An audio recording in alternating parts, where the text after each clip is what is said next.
Thank you for tuning in on another Friday afternoon. As I'm sure you noticed, we have a different background today. Steffi Smalls isn't here with us. It is a Friday, but I just felt like it wasn't right to call it our Friday show without Steffi. So we're rebranding. We're doing the launch pad today, which normally comes at you on Thursday. But as you can see, Steffi is not here. And I brought on my dear friend, Jeff Bell, who is available last minute and a longtime listener of the Audible and On the Couch. And as I'm sure you can see, we've got Football Guys staffer Sigmund Bloom with us today, host of both of those wonderful shows. So, Sig, why don't you go ahead and introduce yourself to the audience, let them know where they can find you on Twitter, what you've got working on, and just a little bit about yourself. Geez, I could take up the whole hour just with those things. Hopefully, if you're listening to this show, you're somehow part of the fantasy football world, and you may or may not know who I am, but yeah, footballguys.com. I like to talk and think about football, and thankfully there's been this industry that has grown up around us that allows for that. So I feel like I'm a very lucky individual, and very lucky individual to be part of this wonderful, uplifting, positive community that we get to be part of. As far as what I'm working on right now, best ball guides to divisions, just to do brain dumps on what I think about these players right now, and always updating projections. I think today I'm going to release a series I hatched up called Training Camp Headlines That Will Sway August ADP. And it kind of came out of the idea that we pretend that we can predict the future. The whole fantasy football, gambling, tout industry, and let's face it, they're the same thing now. We can start talking. We can say that out in the open. We're snake oil sales people, right? Like, we pretend we can predict the future, right? I mean, let's just be honest. So why not just come out and say, I'm predicting something that's going to be in the newspaper when training camp opens for each team? And then what would that mean? If Jameis Winston is clearly taking control of the quarterback position in the first week of training camp, what does that mean for fantasy football? So that's what I'm working on right now. And it's great. The NFL never gives us a shortage of things to think about and talk about. That's true. It is a 365-day media machine. How naive of me before I was in this industry to think that we only got 17 weeks of football and then playoffs. That is not the truth. Now that I am sitting here creating content, they always have something to talk about. But Sig, I got to ask you real quickly, because I know that you like to tease your audience with articles and ideas of projects that you're working on that don't always come out. Is this something that we're actually going to get to see? Yeah, I know you've made that joke before. I've got 2 more teams left. The Rorschach one is going to be the tougher one, the personality test, where you answer questions and it tells you who you should draft. No, I always have. I think I get to do like 10 or 20% of all the ideas I have. But the reason I tease everybody, Dave, is because I hope that some enterprising people, some creative, intelligent people can take them and run with them. And that's okay. Like, I want people to steal my ideas. Please steal my ideas. So that's what we need, is a list of ideas that Sigmund has teased us with and hasn't released, and some, very driven individual can sit there and put these together and turn it into fruition. All right, before we start the show, though, I feel like I do need to introduce Jeff Bell. You've probably seen him on before. He has been on as my co-host a few times in the past with Matt Waldman and Jeff Hasley, 2 other fantastic guys from Football Guys, which we will talk about a little bit throughout the show. But Jeff, I know you're all over the place now, writing articles for, it seems like, just about every website out there, on shows constantly. Let the people know what you've got going on. Yeah, absolutely. So you can find a lot of my work with Fantasy Pros, and I do have a feature series coming up with Football Guys, some content coming out there next month and through August. And so I'm excited about that. I've been working on that. I have the first piece in and I'm ready to go. And you can find me the Devy Royale. I do a Devy football pod on Tuesday nights. And then you can find me as well 7:00 on Tuesday nights with Coming Off the Edge. Just our friend group. We get together, we have a good time, we share dinner, we share football, we share whatever thoughts it might be in life. And so, all over the place, and certainly trying to provide as much content. I have to mention Going for Two as well, the host of the Devy Royale. So Jeff Lambert over there has a fantastic group. And so I'm appreciative that he was the one that brought me in and really gave me an opportunity to grow and learn within this industry. So, a lot going on, and it's exciting times, and I'm certainly ready for actual football to talk about instead of hypothetical football, but the hypothetical football is fun as well. Yeah, this is just a time for us to, talk about what may have been, plant some flags so we can look really smart a few months from now. But Sig, we're thrilled to have you on. Before we dive in, I just want to mention real quickly a contest that we're running right now through Fantrax.com. I'm going to tweet out a link right after the show, but Fantrax is running a free contest. Well, you will get a chance to play against me, Sig, Joe Bryant, Matt Waldman, Chad Parsons, Phil Alexander, Troy King, Jason Wood, Jeff Bell's a part of it. Basically, the entire Football Guys staff is going to be on here. And what it is a free contest. It's going to be a salary cap best ball league hosted through Fantrax. Doesn't cost a penny to sign up, and the winner is getting $1,000. Even better than the $1,000, though, is the possible bragging rights that you can get from beating some of these football guys. So go to fantrax.com/football guys right now to sign up, and I will tweet out the invite link immediately following today's show. Well, I think we lost Sig for a second, so let's hope that he can bounce back in. But until then, Jeff, let's talk a little bit about some camp stories. We'll just cut off the riff here. Are there any camp stories right now that are going on that you just, aren't buying into at all, that you think is just pure coach speak? I'll just lay my example out there. I'm hearing this talk about Noah Gray, suddenly becoming a thing for the Chiefs. I'm not buying into it at all. What are the training camp stories that you are not buying into? It's tough to know if that not buy in or not, but Qadree Ollison is a guy that he's been in the league for several years now, and supposedly he's pushing Mike Davis for lead running back role with the Falcons potentially. And so that's a story that, they brought in Mike Davis. We saw him have great success last year. They brought him in for free agency. And so I'm not quite sure if I buy that Qadree Ollison's really pushing him, or I know that many in the community are high on Javian Hawkins, and that's a guy that, he wasn't drafted, and I have a trouble getting to that point just because his size profile, his speed profile, his lack of catching in college. I think that there's some projections that have gone on there. But certainly, if Qadree Ollison ends up as the lead back for the Falcons, I think that would be shocking to many people. Yeah, Javian Hawkins was the guy that we were all expecting. Well, not all expecting, but Javian Hawkins was the hot name, especially after James Robinson last year came in undrafted and just took it by storm in Jacksonville. And I think people were hoping for the same with him this year. But now we got a third guy in the mix, and that just makes it even more confusing. Sig, we were just riffing a little bit about some camp stories that we don't believe in. And this was a question that I had posed for you because I have heard you say in the past that a beat reporter is essentially just a mouthpiece for the team. So we're joking around about the Noah Gray, that Noah Gray is going to be a part of the Chiefs offense, and that's not something that I'm buying into. That sounds like coach speak to me. So are there any camp stories that you just aren't buying into right now that you think are just kind of fluff for the team? I think that we've done a good job. I'm not going to necessarily name specific ones. And on the beat writer as a mouthpiece for the team, I think what we need to do is discern, and some of this is based on beat writer tenure. So the beat writers that have been covering the team for a long time, because that speaks to the quality of the sources that they have. Some of it speaks to how often they're willing to go against the team or criticize the team. And some of it speaks to just the nature of the beat. Some beats there isn't going to be a lot of. Some beats are just quiet, like Atlanta is a good example, where there's just not, as opposed to say like Philadelphia, where there's 7 or 8 or 9 beat writers at any time, right? What did Jalen Hurts have for breakfast this morning? I'm sure you could figure it out if you really wanted to. Right, and it doesn't mean that those we could do this whole show on like discerning like which beat writers to pay attention to or not. But we get an idea of guys like Mike Reese with the Patriots. I was just mentioning about Matt Maiocco, how he indicated that, Trey Lance is going to have a chance to win this job in training camp. And I believe it because it's Matt Maiocco. There are other 49ers beat writers I'm not going to name that maybe I wouldn't. Anybody who follows the 49ers closely is going to know exactly what I'm talking about.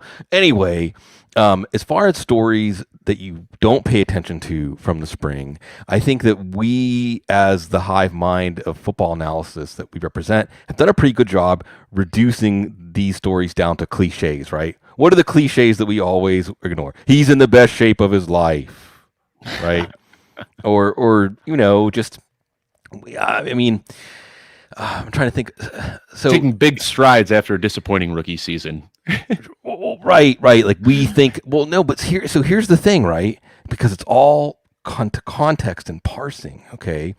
So here's an example that I've cited a few times of how the same type of item can be either a positive or negative indicator. Okay.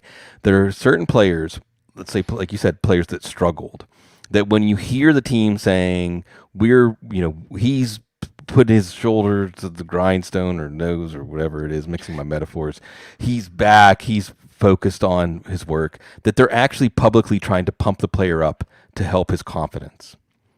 And then there are the beat reports that basically are saying the same type of thing, but they're players with a positive arrow pointing up coming into that offseason. And the coaches really are saying, like, wow, like he was really just getting started last year. And now he's on his way to the next level. So the same kind of information, if you know the context, can have two different interpretations. So best shape of his life, doing the things we want him to do. So for instance, I'll give you mentioned the Chiefs. I'll give you one for the Chiefs, right? With Clyde Edwards-Helaire. Mm-hmm. And the beat writer report basically is he's more involved in the passing game, right? More involved in the passing game. But if you listen to what Eric Bieniemy said, he said he knows exactly what he's supposed to do now, or he's working on knowing exactly what he's supposed to do. So I'm reading that as part of the reason that Clyde Edwards-Helaire was not clicking in the passing game last year is probably because he wasn't playing sound assignment football to know exactly what he's supposed to be doing. He used the word exactly twice, which just tells me that they couldn't count on him to do what he was supposed to do on the play. And now they're seeing signs that he's getting better at that. So that's not so much a positive as a correcting of a negative, but it could allow for the fantasy production we're looking for to start come online. Now let's look on the other hand at Antonio Gibson. And again, John Keim has been covering the Washington football team since 1994. Okay? Mm-hmm. He's not going to be a shill for Dan Snyder, right? I mean, he's not just going to carry the water for Ron Rivera. He's been through multiple regimes, multiple eras of this franchise. And he wrote an article yesterday about Antonio Gibson that basically says, like, it didn't look like much, but there was a play, a zone running play where he got 5 yards. He was patient. He read his keys. And last year in training camp, he would have gotten 2 yards. He would have just forced it into the first hole. And it means the game is slowing down for him. And I was talking about this on our show last night, that some of the skepticism about Antonio Gibson was, well, he's barely even played the running back position. Barely. So in some ways, you were right if you cited that, but you were wrong because Adrian Peterson told us he was going to be the lead back. Adrian Peterson actually came out last year and told us they really like Antonio Gibson. He's going to be the lead back. That's why they released me. So indeed, Antonio Gibson does have a lot of work to do to learn the running back position, and we're getting a very specific report, not fluff, not just some generalized. We're real happy with him, but. I think the term was it's like night and day is what the running back coach, Randy Jordan. That matters. If the running back coach is saying he didn't really seem like he knew what he was doing, and now, wow, he knows what he's doing. The other thing he said was the passing game involvement. Again, similar to the Clyde Edwards-Helaire, where with Clyde Edwards-Helaire, I think they're saying, like, well, we wanted him to do this, but we had some hiccups, and hopefully we're going to get over those hiccups. With Antonio Gibson, it's more like, now that the game is slowing down for him, we can start to do all the things that we envisioned with him. So I just think it's always understand the context of the player and how this relates to their development. It's just like, guys, we would do this with anything. It doesn't have to be football, right? Like if you were a financial analyst or if you were somebody involved in, forecasting the weather, or you always have as much information, as much context as you can to interpret each new piece of information. And I think that, this is a wonderful analytical exercise that we do. And the most important thing is to not feel free to just ignore it all and say, none of it matters. How did this is what go ahead, Jeff. I wanted to ask real quick, how did you kind of develop that network of knowing that hierarchy of knowing, what beat reporters to believe, what stories to buy? Obviously, you've got very many years of experience to build on that, but how does somebody go about, like, how would you recommend building that process? Just reps, man. Chopping wood, Yeah. Really, I mean, it's just like we could probably revisit sometimes like in 2011 or 2009 or something where I wasn't as discerning, but I didn't understand the hierarchy of beat reporters, or that some beat reporters love to inject their own opinions into things. Other beat reporters are very reserved, so that if they say anything positive, it really means something positive is happening. It's just consuming their work. I think with Twitter now we have the ability to engage with them, which we never had before. I mean, when we were growing up and you would read, well, Dave, you're younger, so I don't know. And I don't want to say, Hey, I know what a newspaper is. You're somewhere. You ever get that smudgy stuff on your fingers, you know? You can't engage with a newspaper article. You can't read a newspaper article and say, what did you mean by this? But we can do that now. So I think it's just building up the understanding. And I think that we can look out in our community of our fans or consumers of the work we put out there. And some of them are better at this than we are about their team. Yes. It's and honestly, guys, if I can say one thing, Jeff, to be responsive to your question, it's listening to people, not the beat writers. Sometimes I'll tweet out, how have I learned? I will tweet out something by a certain beat writer, and 3 or 4 people that are fans of that team will jump into my mentions and say, hey, you should know. Yeah. Or just that, hey, this guy gets overexcited about this, or this, the coach has the same agent as that player's agent, and this beat writer is known for like carrying that agent's water. So if he says anything about anything having to do with, I don't know. I don't want see. Here's the thing, guys. It's so funny. It's so funny how my brain. I don't even know if I want to say this, but I guess that I don't think if it. There are certain people. You got a little more. You got a little more liberty as a guest on a show, right? Well, there are certain people. There are certain people in the football industry that if you cross them once, it's over. You might not even know what you did, but the door's closed forever.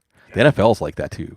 I used to tell people back in the day, like the NFL is watching everything everyone does.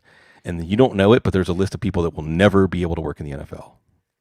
Anyway, so, these are the kinds of things that you learn really by just being receptive and listening to what people tell you and being wrong. So another simple way for me to put it, Jeff, is by being wrong and saying, okay, now I kind of put myself out there on this report, and now I understand that this person isn't trustworthy, or this is how to parse what they said. But you have to get out there and do it. It's not something that is passive. Yeah, I think I learned that last year with Justin Jefferson. That was a guy that the reports were that, he was really just a slot guy and he was struggling to pick up the offense, and BC Johnson was going to be a big key. And I was very wrong listening to those. And I think the thing is, like, anybody can open up an Excel spreadsheet and read on Twitter and just, start spouting off whatever they want. But Sig, you've been doing this for almost 20 years now. And I think that you probably have a better understanding of what we were talking about, like that hierarchy with the beat reporters. And that's something that I really wanted to talk about at this show. So I'm glad that we were able to open up with it, because you see it all the time. Almost anytime a beat reporter comes out with a quote or something, Sig, you are immediately there giving your opinion, how you feel about it, and what you think that means. And I feel like it's so much more discernible to get it from your Twitter feed, because you kind of understand the inner workings of this than it is just to read it straight off of, a mainstream media website. So that's kind of the next question I have for you. And you alluded to this a little bit, but being wrong, but you don't shy away from having a take on just about anything. Any story that comes out, you are immediately there giving your off the fly opinion and how you feel about it. So when you are wrong, how do you deal with that? Oh, ain't no thing. That ain't no thing. Come on now. It's good. I mean, I'm here to throw tomatoes at. I'm not going to take it personally. As far as having a take, having some meaningful thing to say, something actionable. Well, why are you going to bother listening to me? Anybody can get up there and say, well, if these things happen, or if it goes like this, it'll be this way. I was just doing a show with Kyle from the Fellowship. Awesome. KGB. He's here right now in the Periscope chat room. And we were talking about the DraftKings props have been coming out, like the season long props. Like, will this player have above or below this cumulative total on the season? And of course you want to say, I would take one side or the other, instead of saying, well, if it goes this way, you would want to bet under, and if it goes this way, you would want to bet over. So I don't know. It could go either way. There is actually some value to being descriptive in those cases. But in the end, people tune in because they want to hear us say, this is what I think. And also, we have a highly intelligent audience. They know what they think too. They don't want someone to just tell them what to do. So being wrong, some of the best things can come out of that, right? Isn't it like you have to fail before you can succeed, right? Or you learn from your failures, you learn from experience. So I think that, how can I put this? We're going to get into like on the couch territory here.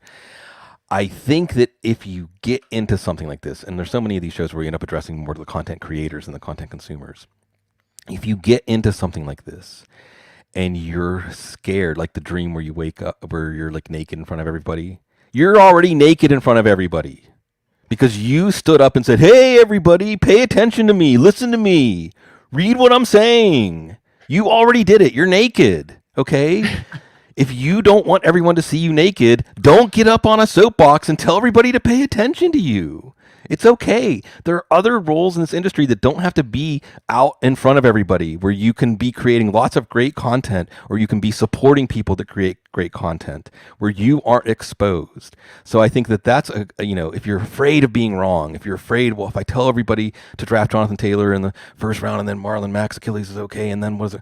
Well, again, the other thing I think that people need to know, addressing the content creators out there, is your audience will naturally curate itself.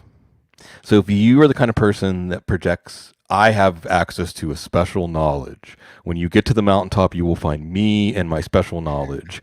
And I have angles and I have things that nobody else has. Then guess what? When you're wrong, people are going to come out with the long knives, man. They are going to come for you because you're projecting that you have some special thing. But if you're saying, hey, I'm just one of you, I'm just trying to consume and enjoy everything, and I have opinions, and I'm not afraid to express my opinions, and then the next week we'll turn the page and we'll do it again, then you're going to attract that kind of person. And, it's funny. The people in my audience are so gracious to me because they'll be like, hey, got that call wrong. It's okay because you've done so many other things that are so good, and I appreciate everything. You know what I mean? Like they're almost apologizing for pointing out to me that I got something wrong. So I like to hope that that's because I try not to hold myself out as somebody who has some special access or special insight or special equation or algorithm that's going to solve everything for them. I just like to watch football, think about it, and talk about it. And I think that's what makes you so special is that, you don't try to pretend to be anything you're not. You're just, you're a fan of the game and you know it well and you give your opinions and sometimes you're right, sometimes you're wrong. But more often than not, you provide a value to what we're reading. Exactly. Now, I'm going to quote Matthew Berry, who was quoting Charles Barkley. So I have no idea how close this quote even is to realism. But when we had him on the show, he said something that has really stuck with me. And he said that Charles Barkley said something along the lines of, listen, there's a lot of people out there that don't like me. And if I try to get those people to like me, what I'm going to do is alienate the people who already don't like me. So what I need to do is just keep being me and stick with the people that are already there for me because they aren't going to leave. And that's something that I have really taken to heart. And I just stopped trying to pretend to be something that I'm not. And you do that as well. You're just, the person that you are. Real quickly, though, I want to talk about this because you alluded to getting into on the couch territory. Yeah. So obviously we've got some of your audience watching the show, but we have some people that might not be that familiar with who Sigmund Bloom is. So why don't you tell them what the Audible is and what On the Couch is and just kind of the difference between those two shows a little bit. Yeah, well, the Audible is just the umbrella, including some great content that you put out, Dave, of all of our media offerings at Football Guys. And we're excited to continue to expand that and be more of a presence in people's lives. And the Audible was the name of our podcast when we started it. I don't even know if the word podcast had been coined when we started it back in 2006. And then I took about 5 years, I don't remember, 4 or 5 years for me to be bold enough and say, well, I want to host a show. I can do my own show. And On the Couch is just an hour that I get together with another fantasy football analyst, not necessarily, usually not someone from Football Guys. And we create a space and we see what appears in the space. Usually I don't have a set agenda and things like that. And it's a chance to get into the whys and what's underneath things. It's not punchy. It's not a 12-minute radio spot where we're going to hit this, we're going to hit this, we're going to hit this. It can meander, tangents of tangents of tangents. And in some ways, we're getting to know each other, but not strictly that's the purpose of the show, but it just happens because any good conversation is going to reveal someone's inner nature and what they're about. So I feel very privileged that I get a chance to do it because, again, I need attention. We all need attention, right? Isn't that why we do this? Like, I'm going to be Sigmund, on the couch. I'm going to look at me. Like, look at me. Right. Like, so we all, for whatever reason, especially us guys, right? I mean, we need attention. And I feel indulged that people will give me that attention. So I'm pleased that here we are, and this has now become a mature thing. And I look forward to seeing what happens next. I don't think you understand how nervous I was when you invited me to be on the couch. And I said, are you sending a show sheet? What are we talking about? And you said, we're just talking football, man. And that was it. And we just went in, and that's exactly what we did. And it was one of the most fun shows I've ever been on. It was an absolute privilege. Now, Jeff, I know you've got a question lined up. Why don't you ask this one to Sig? Because I'm interested in this response. Yeah, absolutely. So I know you are essentially the mayor of Narrative Street. You do a great job taking the narratives and writing the story of a player's success.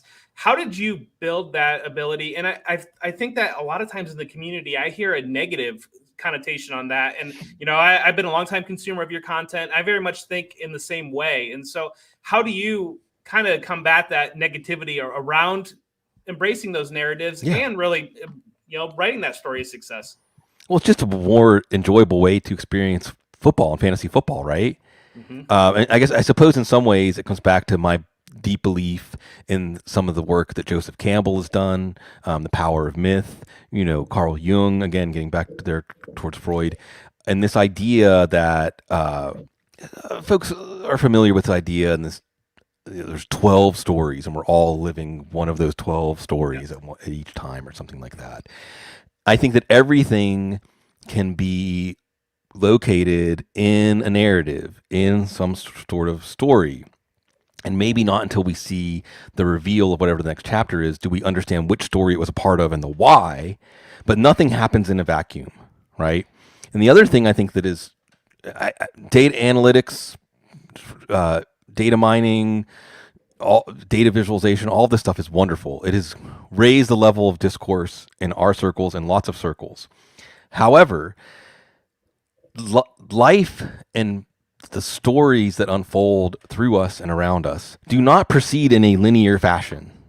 That's not, look around at life, look around at reality. Nothing happens in this linear incremental fashion. The universe doesn't say, here's the range of outcomes that have happened before, and therefore just plug the numbers in and the outcome will be somewhere within that previous range. Guys, we can look at, I'm going to get in real third rail territory here. Climate change, right? Okay. Like, we have gotten a lot of good information that says we can't rely on the bounds of what has happened in the past to understand what's going to happen tomorrow with climate change because of human activity that has changed, the makeup of the atmosphere and so on. So that is a more accurate picture, I think, of how reality proceeds. And therefore, somebody they had a lot of fun with, I had Charge on the couch this week, Paul Chargian, and we were talking about Justin Jefferson. And Charge is super, super, super in tune with the Vikings. Like, he's as in tune with the Vikings as anybody is with any team in our fantasy community. And he said Justin Jefferson. He said, oh my God, as good as Justin Jefferson was last year, just wait. And I said, what if Joe Burrow was holding back Justin Jefferson? And that sounds unthinkable, right? But we may find that that's conventional wisdom soon. That there was all kinds of aspects to Justin Jefferson's game that Joe Burrow, my man Eric Stoner, I love Eric Stoner. There's nobody I enjoy interacting with about football more than Eric Stoner. And he said, what if Chad Pennington was holding back Randy Moss? So, these kinds of things that seem outlandish help make sense in hindsight of the outlier cases, of the things that people weren't accounting for or allowing for. And I think that most people that are successful in fantasy football and high stakes contests, there are things you can do where you can grind, like DFS lineups and things like that. But when it comes to our season long fantasy football, where you're making stances in August that end up bearing fruit in December, it is understanding the narratives. It is understanding where there's potential for explosive growth or potential for catastrophic collapse and acting accordingly. Yeah, and I think you're exactly right. So many people, they might take the analytics, or they might take the film and see that this guy's good, but they're never able to take that next step in their mind and applying it to their content as well, and telling you, this is the role in the offense, this is what's going to happen in that regard. And so I definitely appreciate that you were able to do that. Yeah, just fantastic content here. Now, Sig, I teased it at the beginning of the show, but I feel like I need to rewind just a little bit because I want to talk about this. I've gotten to know a lot of the guys at the Football Guys staff so far, and man, is it an eclectic group of guys. We've got professors doctors, lawyers, just all over the place. I mean, some of the brightest minds I've dealt with in this industry. And you started off in law school, and I want to ask about that a little bit. When you were in law school, were you a football fan at the time? Did you ever have any dreams of getting into the football industry? Kind of how did you make that switch and get into fantasy football? Yeah. I can't tell a story without telling other stories. So I mean, forget about an hour. We could be here, the sun could be down, and I could still be answering this question. Okay. We'll save that for when I come to visit you in Louisiana. Yeah. That's when we'll have those day-long conversations. Oh yeah. There'll be a lot of room for that. Come on down to New Orleans, everyone. We're open for business. Okay. I ended up in law school. Long story short, I do come from a family of attorneys. I ended up in law school because in between my junior and senior year, after enjoying an outstanding 1996 Summer Fish tour, I realized I was going to have to figure out what I was going to do. I went to school to be a sportscaster. I went to Syracuse University, Newhouse School. Anybody who's familiar with that world will know what that means. And it took about a year and a half for me to realize I'm not a broadcast journalist. These are not my people. This is not my milieu. And the jobs were terrible. This is the 90s, right? So you didn't even get a chance to just get up and talk about things. You had to do all kinds of other things, probably all very useful skills that I could use now. I got a philosophy and policy studies degree. I had no idea what I was going to do. And I said, I have to do something. I don't want to work. A lot of the people that had my degree were going to work for like Arthur Anderson. Y'all remember Arthur Anderson? Oh yeah. I forget what they turned into. I'm a CPA, so I know Arthur Anderson. You know. I didn't want to do that. I didn't want to be a philosophy professor. I thought, well, maybe I could try out law school. And I picked the law schools to apply to based on where I wanted to live. At that time, Austin was still a very sleepy college town, a very enjoyable place to be. It is a very different place now. And this was 1997. So I went to law school to try it out, to have something to do. And again, on the very first day of law school at the orientation, I looked around. I thought, I must have gone to the wrong room. I don't belong here. But day one, that's when you knew, right? Right. I knew day one. I did. I really did. I actually went to I'm using the word literally is its true meaning. I went to the bathroom. I looked at myself in the mirror and I said, what did you do to myself? I hate to say this because it sounds like a humble brag or something. I did have a full scholarship to law school. So I thought I can be a professional student for the next 3 years. I'm not going to be an attorney. I actually tried being a criminal defense attorney for 2-3 months. They had a program there where you can get like your trainer's license, bar card, where like another attorney signs off. So you can practice law, but you're not admitted to the bar yet. I had clients. I was a criminal defense attorney. I believed everything my clients told me. That made me not a very good criminal defense attorney. And I did at that time, actually, my father, Sigmund L. Bloom, told me what you need to do. Even when I was back at Syracuse, he said, you need to become friends with like Donovan McNabb and Marvin Harrison. Like you need to buddy up to the basketball players and football players because what you need to do is become an agent. And I even took a sports law class at UT Law School, which was a very interesting class indeed. But again, like I'm not a striver. I'm not an overachiever. My tribe is very much the underachievers. Underachievers of the world. Is there a lot of underachievers in the fantasy football world? I can't tell. Sometimes I think it's a lot of overachievers. Sometimes I think it's a lot of underachievers. So, you know, there are always in the background that love of sports. And when I was a kid, like I said, I wanted to be the play-by-play announcer for the Pittsburgh Pirates. I couldn't get enough of sports, all sports and any sports. Like right now, I'm looking forward to the Euro 2020 knockout round that's about to start. The Olympics. Why aren't we doing fantasy Olympics, guys? Can we talk about the real controversy here? Let's lead the charge. I am in. I am in it. Time than now. Right. So, I mean, give me any of these fun puzzles. One of my original fantasy leagues was one that was a 4-sport league, 20 teams, salary cap. It was all kept on Yahoo Groups text documents. This is back like 2003 or 2004. And it was ideas. You had one franchise that played all 4 sports against each other. And I loved that. And then when I decided to make it an occupation, I figured I should focus on one sport. So law school has helped me a lot because I think what law school does is it just teaches you how to formulate arguments.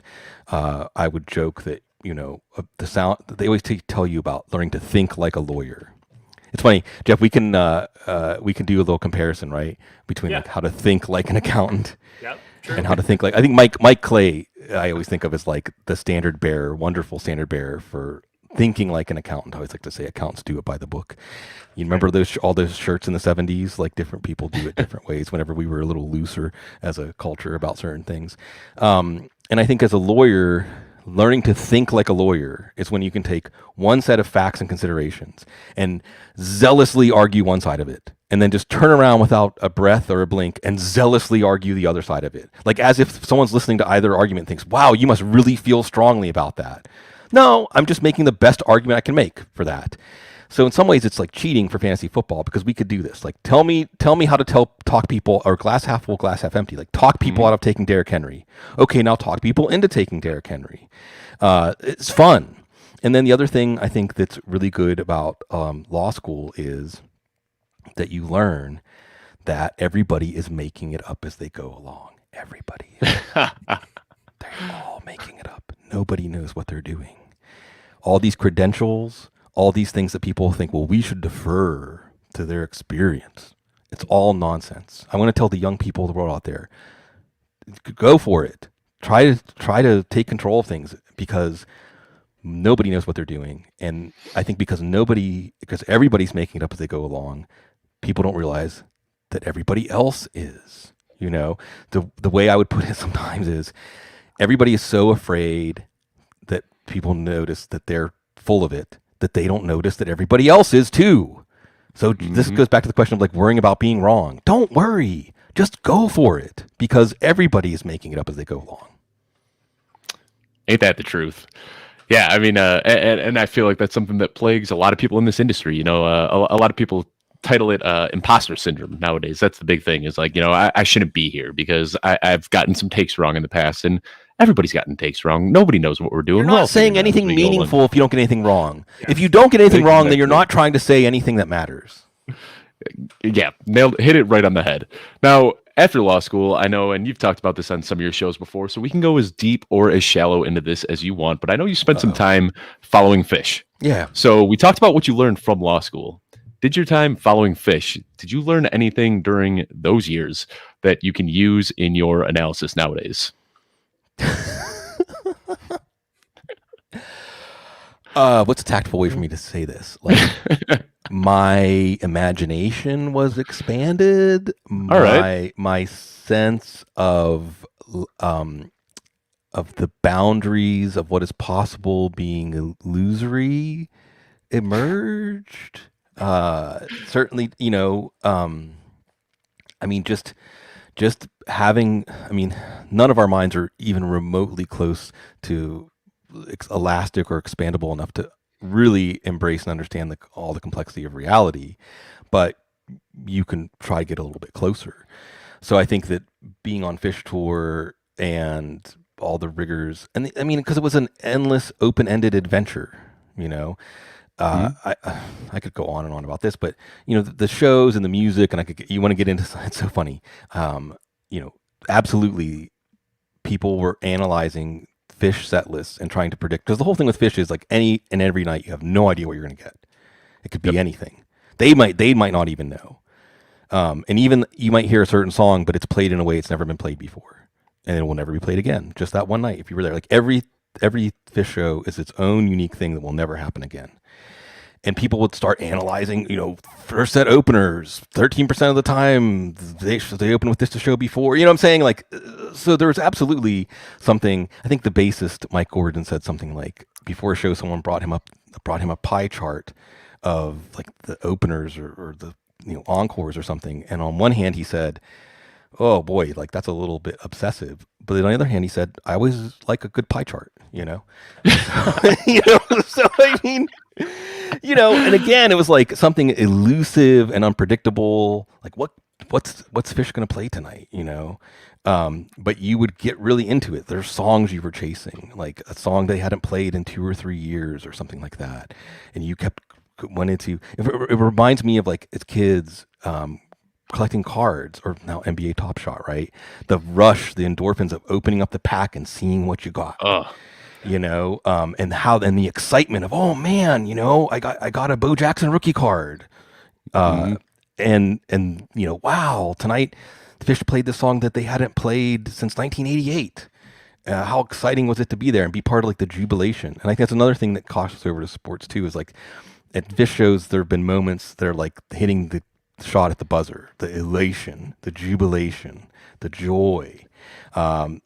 Just like at sporting events, it's a place where there's a license to just express yourself, just let it all out. Like you can be intoxicated in public, right? There's not that many places where you're allowed to be intoxicated in public. You're New allowed Orleans to- is one of them, though. Yes, encouraged. Even. So I think that was part of it, but also, guys, the community, the sense of community, and at some point, the scales start to tilt. And what's the joke? Like, it was about the friends we made along the way, but it is about the friends we make along the way. It actually is. And at a certain point, instead of it being about, oh, I'm finally getting to see a show at Madison Square Garden or something, or I really hope they're going to play Harpua tonight.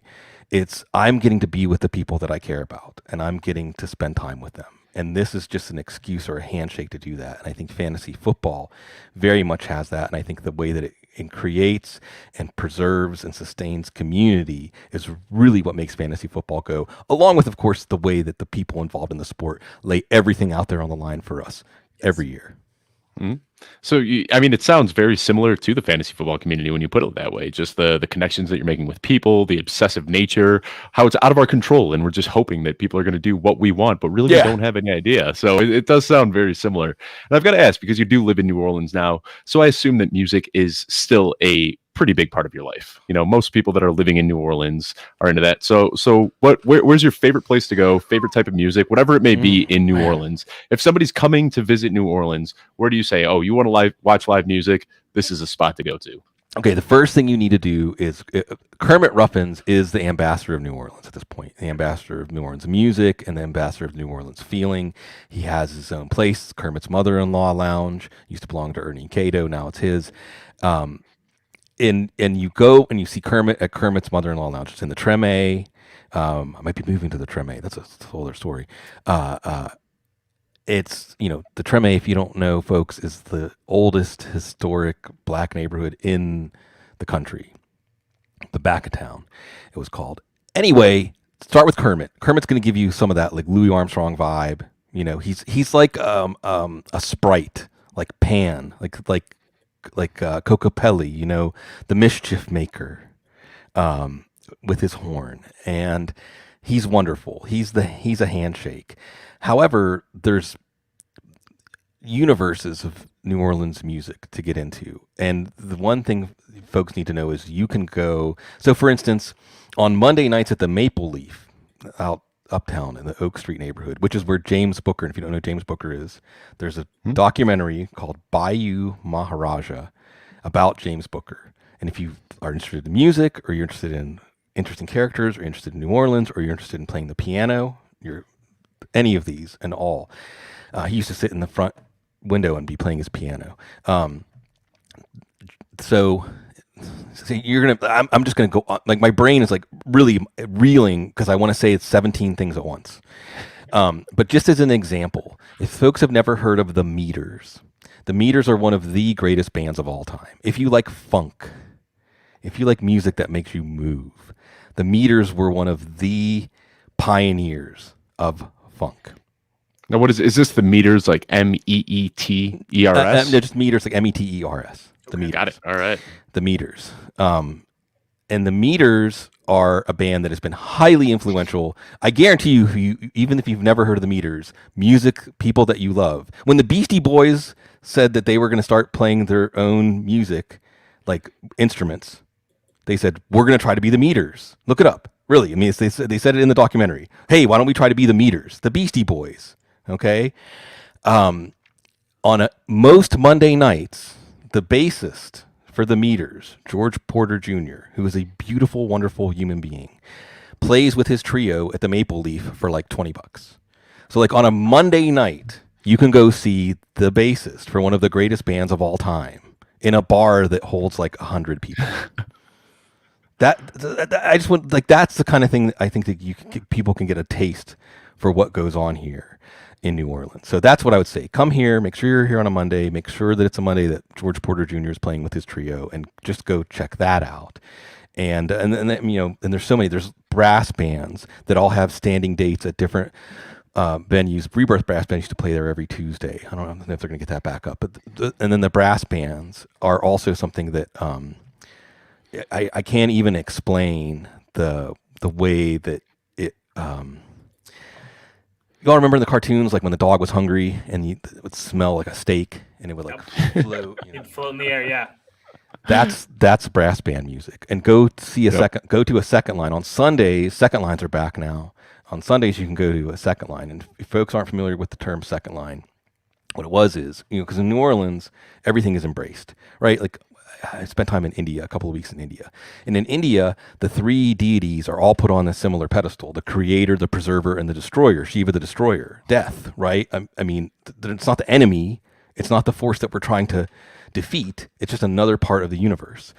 And death here, it has great sadness and loss, right? Loss, grief is just the shadow cast by love. The more you love, the greater the feeling of grief when you lose.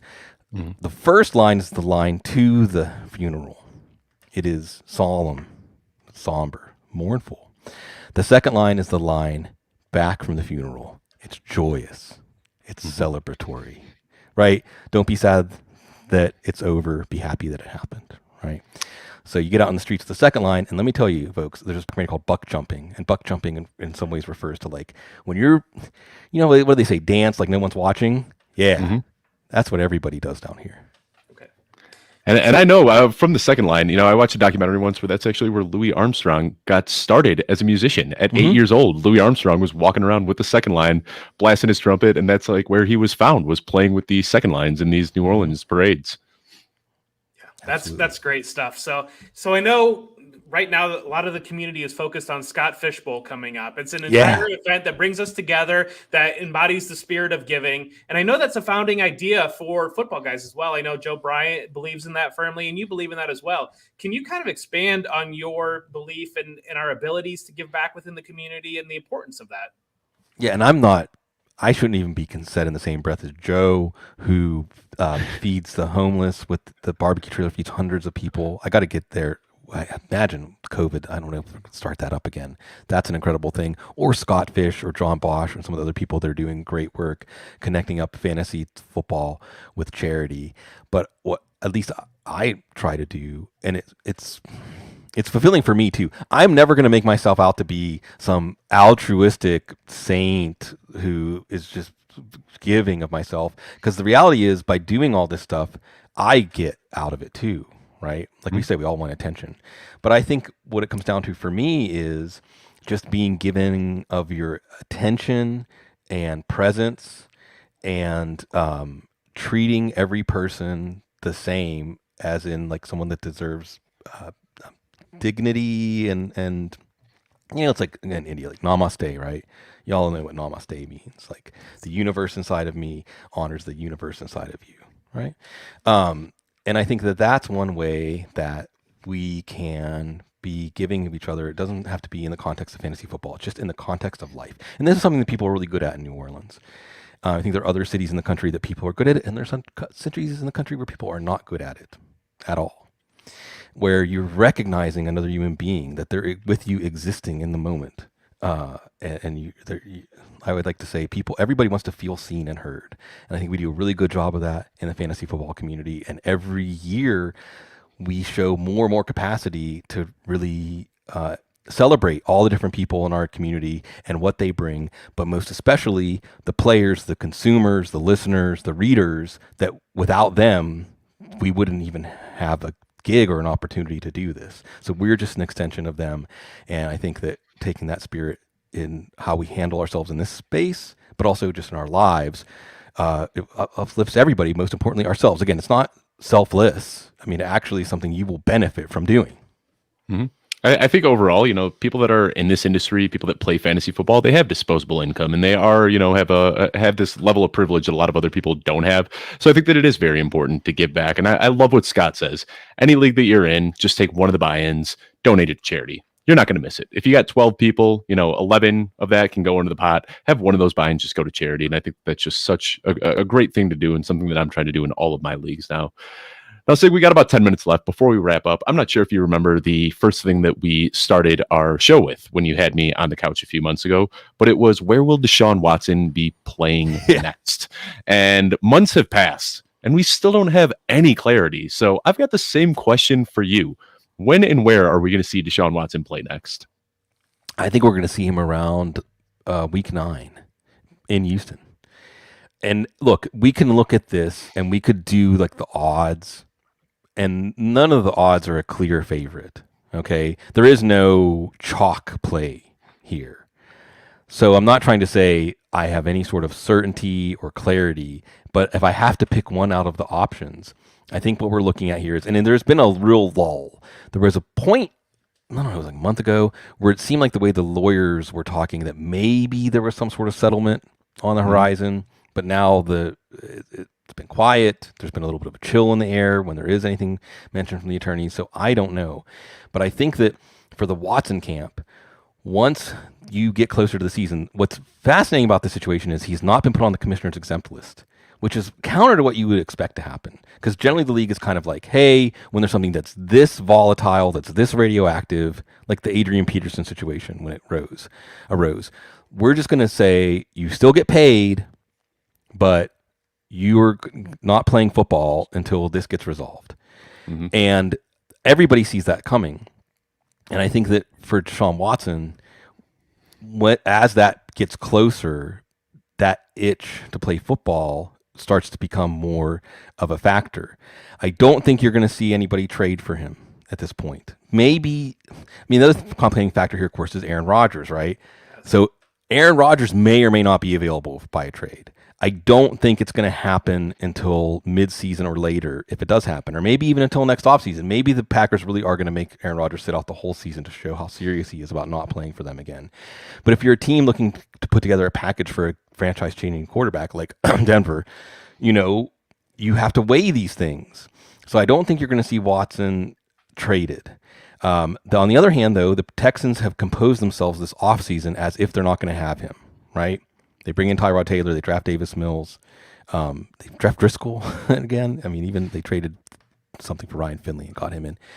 So I think probably the most likely outcome, and the most likely outcome can still only have a 20% chance of happening here, okay, is that as we get closer to the season, he realizes that the longer they string this out, the more it's going to hurt him because of just the opportunity cost of you can't go back in time.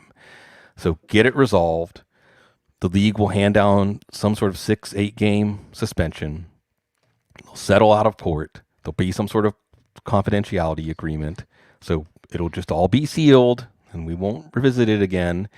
And he'll have to, kind of with his tail between his legs, come back to the Texans because he's still under contract and play part of the season. And where this becomes relevant for fantasy football is I think that Watson's ADP right now reflects a much lower chance of this happening than the actual chance of it's happening. His ADP reflects like a 1% chance of this happening.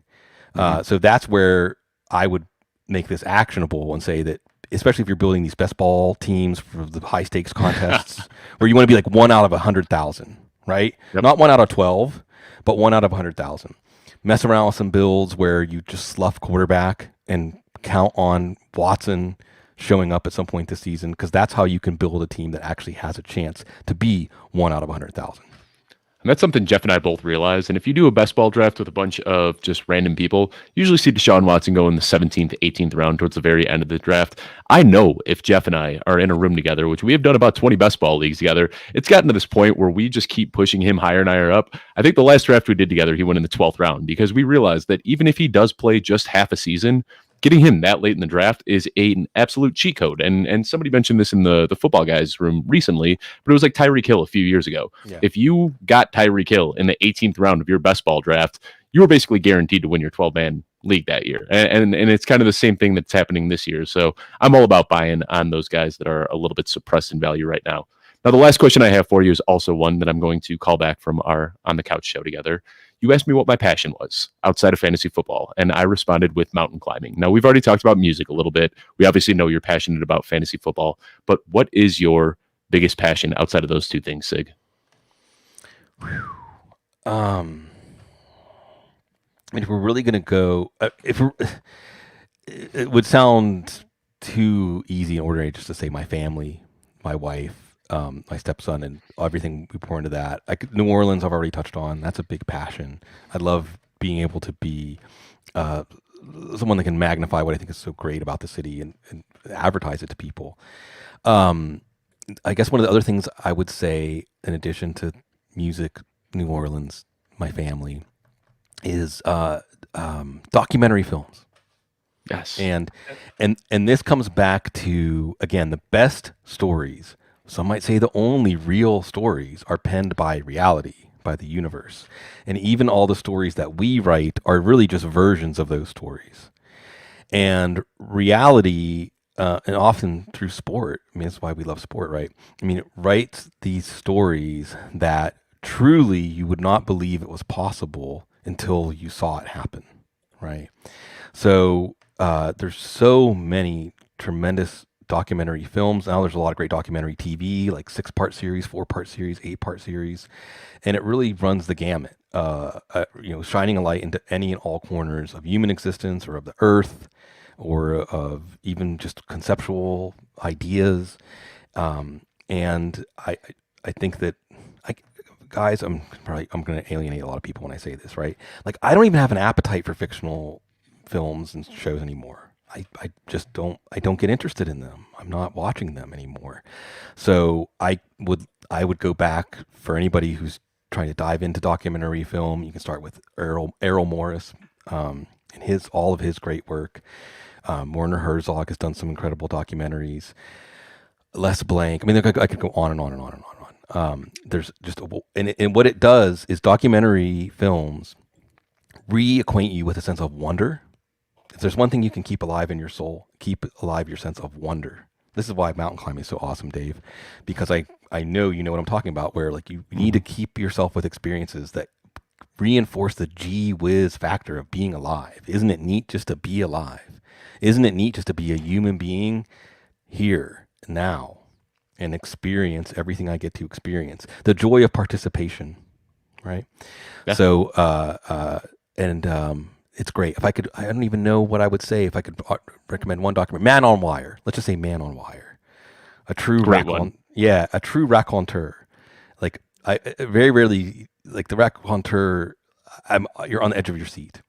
Yes. I wish I watched it recently so I could channel him. You know, I come in with a scratch and they let me in. They just let me walk in. I don't even have to show anything. You know, it is amazing. And truly, you want to talk about a story that will restore your sense of wonder. That is one indeed. So there's so many great documentary films out there. And I think what's so cool now is, 10, 15, 20 years ago, every movie that was coming out had to go through a studio and jump through all these loops and, and it ended up, just sucking the life out of the films. And with a documentary, all it takes is one guy and a camera, and he could put whatever he wants on a film. And that's why you get some of these just absolutely earth-shattering documentaries out there. And Man on Wire is absolutely one of them.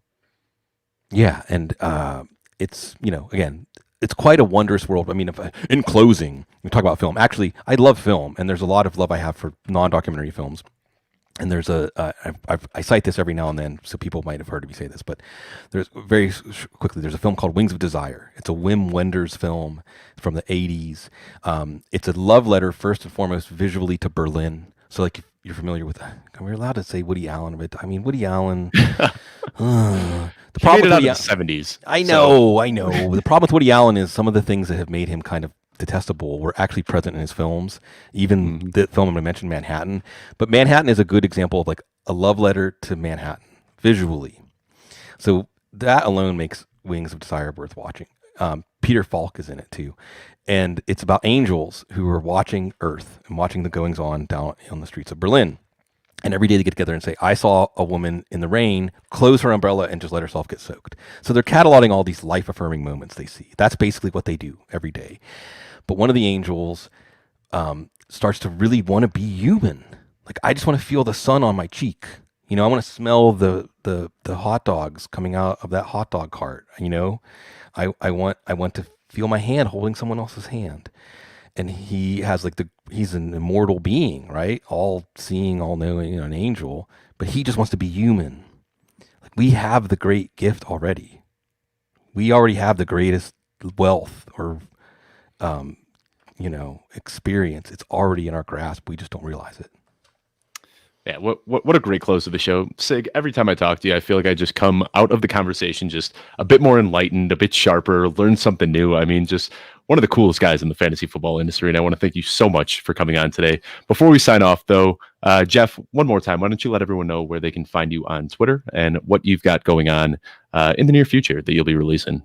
Yeah, Twitter for whom J Bell tolls, and a spotlight article coming out with football guys, and a handful of articles with fantasy pros as well. Pods with going for two, so all over the place. And I'm very excited. I'm thrilled that I could be here. I know Sig. I talked with you on Twitter when I had 10 followers, and you would answer my questions, and that's something that always stuck with me. And so I'm gracious and grateful that I was able to spend this time with you. My pleasure. Absolutely. And Sig, if you just want to let everyone know where they can find you as well, and one more time, just want to thank you for making the time today. Oh. So happy to have you on this show. No, this is an indulgence for me. Thank you. Sigmund Bloom on Twitter, footballguys.com, allthingsfootballguys.com. And I did put in my fan tracks lineup for that contest that Dave mentioned. It is a doozy. It is a doozy of a contest. So if you like puzzles, you need to just see if you can solve this one. Yeah, thank you for plugging that again. I will drop that link right now for anybody that's interested. Steffi Smalls will be back next week, and we will be hosting NFL Network's Adam Rank, which should be another great show. So be sure to tune in every Friday, 4 p.m. Eastern. We will see you next week. Thank you so much for tuning in.